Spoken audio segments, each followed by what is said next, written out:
শিক্ষক কর্মচারীদের ভাইদেরকে তারা ধরে নিয়ে নির্মমভাবে অত্যাচার করেছে, তাকে মারপিট করেছে, তাদেরকে অত্যাচারিত করে তাদেরকে ছোট করছে।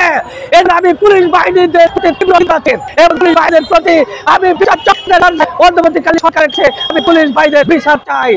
শিক্ষক কর্মচারীদের প্রতি নির্মমভাবে তাদেরকে নির্যাতন করলো, তাদেরকে ধরে নিয়ে মারপিট করলো, আমাদের সমন্বয়কদের প্রতি তারা অনেকভাবে অত্যাচার করেছে। আমি এর জন্য সরকারের কাছে বিচার চাই, আমাদের অবিলম্বে বিচার করতে হবে। আমরা বিচারের জন্য দায়ী, আমরা দাবি করছি আর বিচার দাবি করছি। বাংলাদেশ প্রতিবন্ধী বিদ্যালয়ের শিক্ষক কর্মচারীদের প্রতি হাত তুলেছে, এরা অমানবিক আচরণ করেছে। কেন এই অমানবিক আচরণ করা হলো এই বিষয়ে আমি বিচার চাই। মাননীয় সরকার বিচার চাই। বাংলাদেশ প্রতিবন্ধী বিদ্যালয় কর্মচারীদের সমাজ কল্যাণ উপদেষ্টার কাছে আমরা জানাতে চাই, আমাদের আবেদন করতে চাই, যে করাই হোক আপনি দেখেন আপনার দেশের আপনার শিক্ষকদের উপর কিভাবে পুলিশ বাহিনীরা অত্যাচার করেছে। দেখেন আমার ভাইরা আমার বোনেরা কিভাবে পড়ে আছে, আপনারা দেখেন। আরো কয়েকজন হাসপাতালে এখনো রয়ে গেছে, তাদেরকে এখন আনা হয়নি। আমরা কি অন্যায় করেছিলাম? আমরা শান্তিপূর্ণ অবস্থান করেছি, আমরা শান্তিপূর্ণ কর্মসূচি পালন করেছি, আমরা প্রধান উপদেষ্টার বাসভবনে যাত্রা করেছিলাম। তারা আমাদের মাঝপথে বাধা দিয়েছে, তারা আমাদেরকে অত্যাচার করেছে, আমাদের অন্যায়ভাবে মেরেছে, লাঠিচার্জ করেছে, তারা এমনভাবে অত্যাচার করেছে যেটা আমাদের সবার মতো নয়। আমি তাদের তীব্র নিন্দা জানাই এবং আমি তাদের বিরুদ্ধে বিচার চাই। মাননীয় প্রধান উপদেষ্টার কাছে আমি জানাতে চাই, বাংলাদেশ প্রতিবন্ধী বিদ্যালয়ের শিক্ষক কর্মচারীদেরকে অনতি বিলম্বে স্বীকৃতি এবং এমপিও ঘোষণা দিয়ে তাদেরকে বাড়ি ফিরের জন্য সুব্যবস্থা করে দিবেন। আমাদের দাবি আমাদের দাবি আমাদের দাবি আমাদের দাবি আমাদের দাবি আমাদের দাবি আমাদের দাবি আমাদের দাবি আমাদের দাবি একটাই, আমাদের দাবি একটাই, আমাদের কষ্টের শেষ নয়, আমাদের দাবি একটাই, আমরা প্রতিবন্ধী বিদ্যালয়গুলোর স্বীকৃতি এবং এমপিও চাই। আমাদের দাবি একটাই, প্রতিবন্ধী বিদ্যালয়ের শিক্ষক কর্মচারীদের সম্মান ফিরিয়ে আনতে চাই।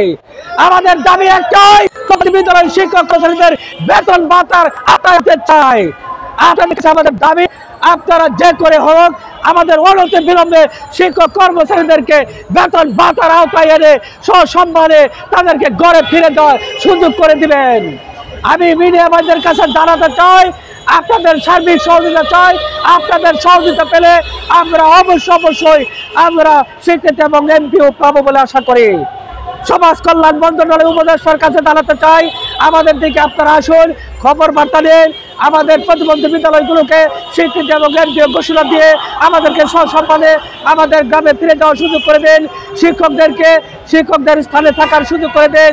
আমরা আঘাতপ্রাপ্ত শিক্ষকদেরকে নিয়ে আমরা চিকিৎসা করতে যাব, আমাদের বিদায় করে দেওয়ার সুব্যবস্থা করে দেন।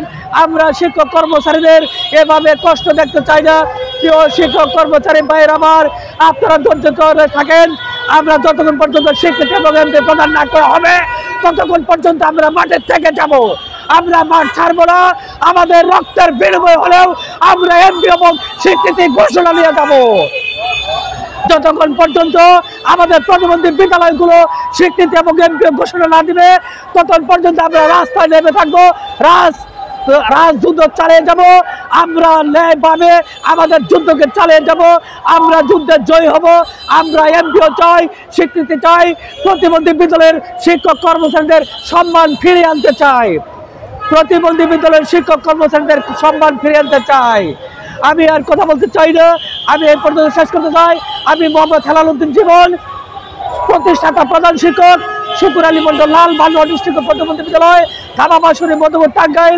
আপনারা যেখান থেকে আমাদের লাইভ দেখছেন তারা বেশি বেশি শেয়ার করবেন এবং বেশি কমেন্ট করবেন, বেশি লাইক দিবেন এবং আমাদের এই কষ্ট, এই পরিশ্রম যেন সার্থক হয়।